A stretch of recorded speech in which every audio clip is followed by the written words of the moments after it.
Mirë se vjen. Si të kam? Hajde.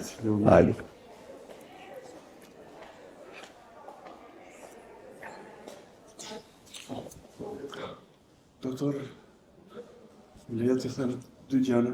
Në kreshi. E para, kthimi juaj në politikë në këtë furi, në këtë vrull, është një mësim shumë i madh për çdo shqiptar që bjen në pozita të rënda në jetën e vet. Çfarë do qofshin ato? Jo të gjithë bien në pozita vështira politike, po familja, nevoja ekonomike, e plot gjëra tjera e kthej njeriu në dëshpërim.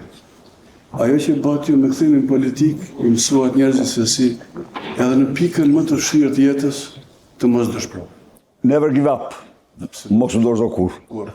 E dyta që duhet ju them, doktor, jemi duke ndjek gjithë fushatën elektorale me një vëmendje maksimale.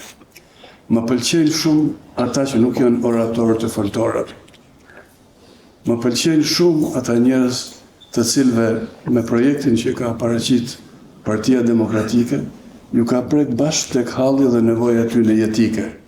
Po flas për bujq, flas për mjek, flas për emigrant, flas për dherbërit që i kishin në studia para disa ditësh, për njerëz me halle të jashtëzakonshme, të smurë në spitalit që nuk kanë ilaç, dhe kur prek pikërisht tek kjo kategori njerëzish, dhe ju jep atyre mundësinë të shprehen, unë mendoj se ata kanë një sferë shumë më të gjanë ndikimi tek zgjedhësit, se sa oratorët të cilët ulen dhe shkruajnë fjalime të bukura. Unë kaq kesha ju falenderoj shumë për atë që po bën. Të falenderoj shumë mal. Unë mund të them se ky program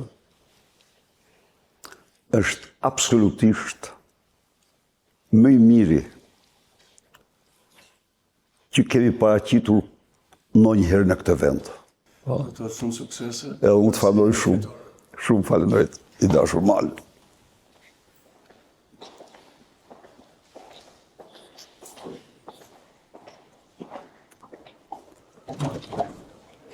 Shumë faleminderit për kohën, doktor. Suksese. Faleminderit shumë.